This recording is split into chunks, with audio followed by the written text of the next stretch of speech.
Waffles are in the toaster, okay.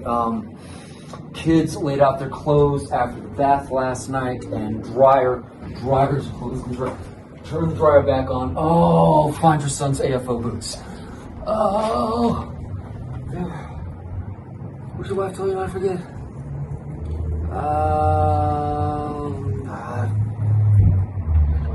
This. What's that? Oh! Don't let the waffles burn! Waffles are fine. Why hasn't the coffee started yet? Oh man, remember that episode you guys were watching last night where did your wife see that part? Was she asleep for that? I gotta tell her about that. Why is your daughter's homework on the floor? I saw her put this back in her backpack last night. What was your wife telling you not to forget about? Oh, coffee. Okay. Filter. And grounds.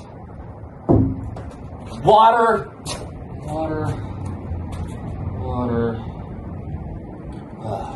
All right. Remember that concert y'all saw in Austin? That was so awesome. That was before y'all had kids. Kids would eat waffles. You burn the waffles.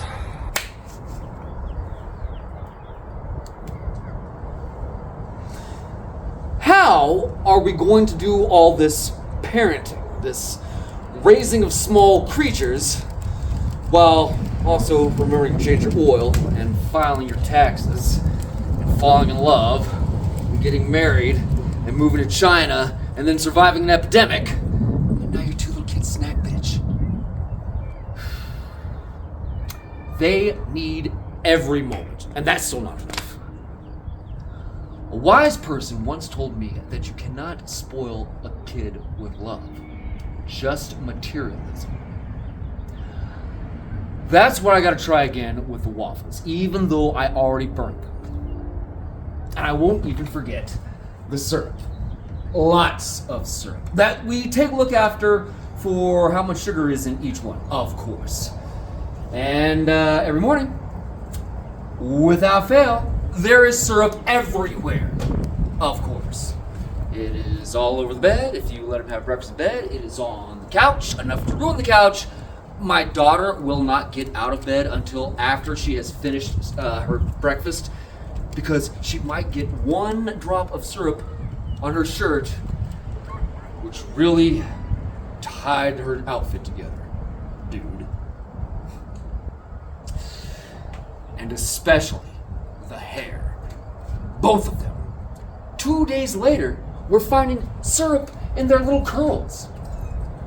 3 hot washes later, to include pediatric care, of course, and we are still finding and brushing out little bits of syrup.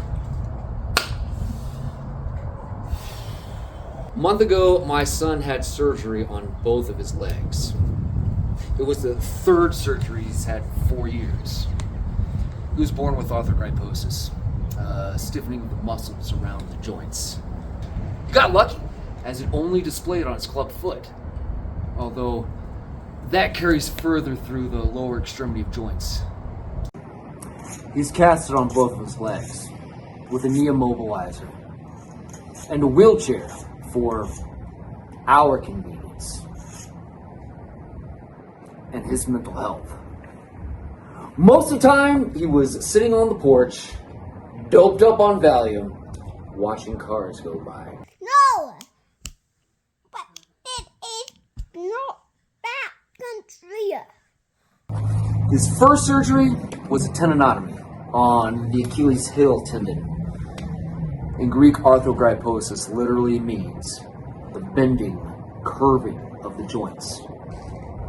We didn't learn that reading Greek tragedies.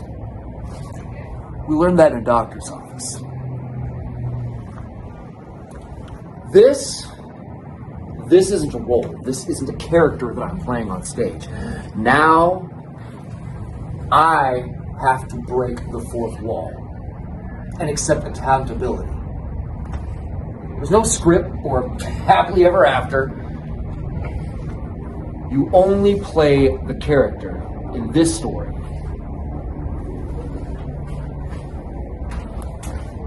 by living it. But we're proud of how he's handling this. We accept these challenges. Those who don't accept their fate, their children's fate, their reality, their children, they are the ones who perpetuate generational trauma. The last surgery went great, and he will walk again. We choose optimism. It's hard, but it's always worth it because the alternative is useless. We choose not to deprive him of his morning waffle routine or anything else. Due to his last surgery, his bathing has been regulated to only dry shampoo, sponge baths, extendable shower heads, as Cass can't get wet. These are both up to his knee on both of his legs. No soap. In the meantime, we've invested in that dry shampoo and got good Viking braids, so his hair can go all the way back down to his 7th thoracic vertebra. As you can imagine, our patience is varying on the syrup intake involved. Everyone burns the waffles sometimes, but we figured that he's been through enough. Whatever makes his life easier, the better. We grow our hair spiritually and cut it and style it appropriately through obnoxious pastels sometimes and crazy lengths because it's just hair. But it's not. It's fun. It's painting, it's sculpturing. It is personal identity. I wrote a play 21 years ago, cataloging this experience, the philosophy, the love, the identity, the concept of authority. While I was 22 and brokenhearted, off with my hair part 1. Well, I am now a middle-aged man and a young parent at the same time, simultaneously. The first was about heartbreak, fighting adulthood.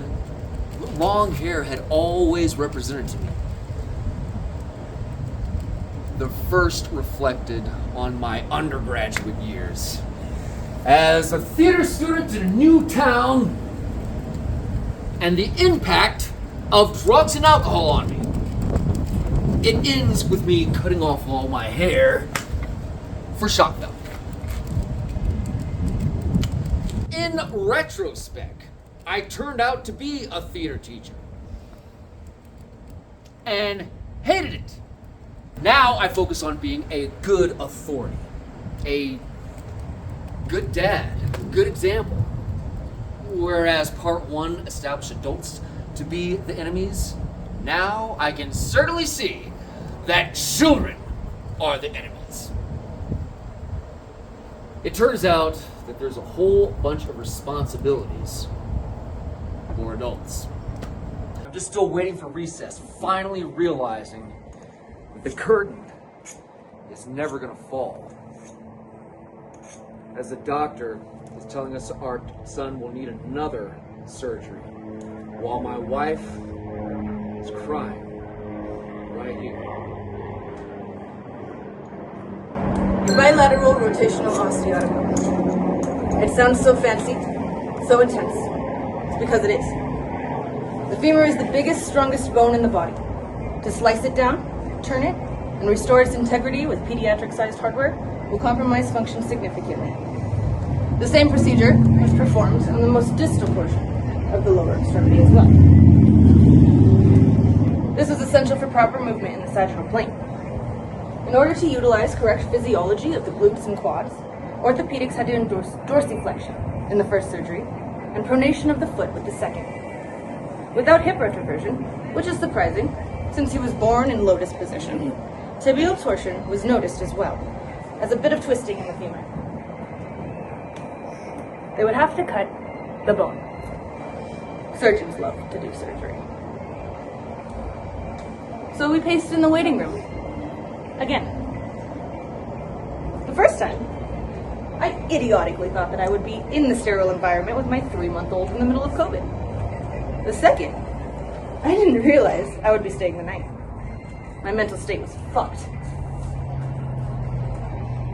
This time we were more prepared, but I can't say it made it any easier. No matter how much you prepare, you still have no control over what happens in this situation. No matter what we did, we had no control over what happened in that room. 4 hours into the surgery, they came out and asked us to sign a blood transfusion consent form, just in case.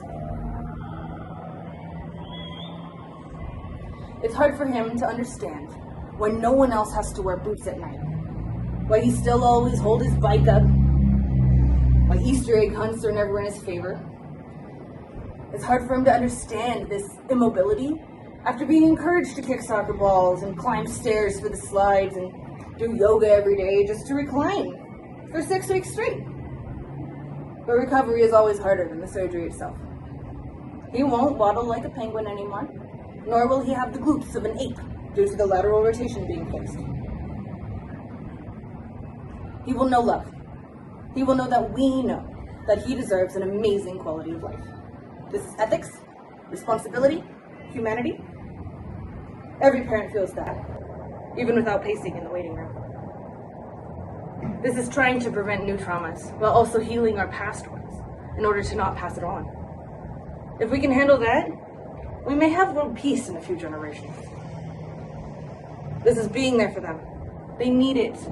And they will remember what you do and don't do, consciously and subconsciously. And that alone is no small feat, even without genetic concerns. You may have to give something up in order to have peace, clarity, and mental health. Zen isn't an environment. It's a state of mind. You ready for this?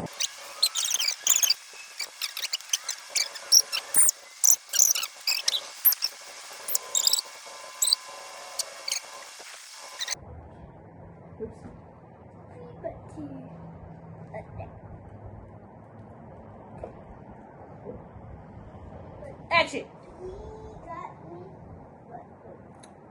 The mind dresses the body in the costume best for each occasion. Since the last time I cut my hair off on stage in front of people, I've more than grown it back. My wife had rainbow color hair at her wedding, and I got to wear a mohawk. Now we have a son with the hair of a cherub from the Renaissance. Staging is one thing you do in costume, but scalping yourself to reach the next level of humanity is quite another. What will your hair looks like next time? What haircut will you get? One that entertains yourself or other people? I don't know. Actually, it might be fun to change your costume all the time, especially when it's entertaining to other people. But for now, our daughter will be using No, these never! I will never cut my hair! I don't know what's wrong with all you crazy maniacs I'm allegedly related to! Long hair is the only way about it! Rapunzel, Shakira, the Beatles! I am not cutting my hair! I am tie-dyeing it every week! Lavender blue, hyper pink! Smart people dye their hair, they don't cut it! Wow! Whoa! Whoa! The play Our Teenage Daughter might be coming out before Off With My Hair Part 3, but that's all up to you, Renee. What? Today, with our real son, we take the next step in growing up in the real world. It'll always be real fun if we live it with real character. The next step is helping others become characters they love in real life. I like doing Off With My Hair on stage in front of people. But I love doing Off With My Hair with my real son.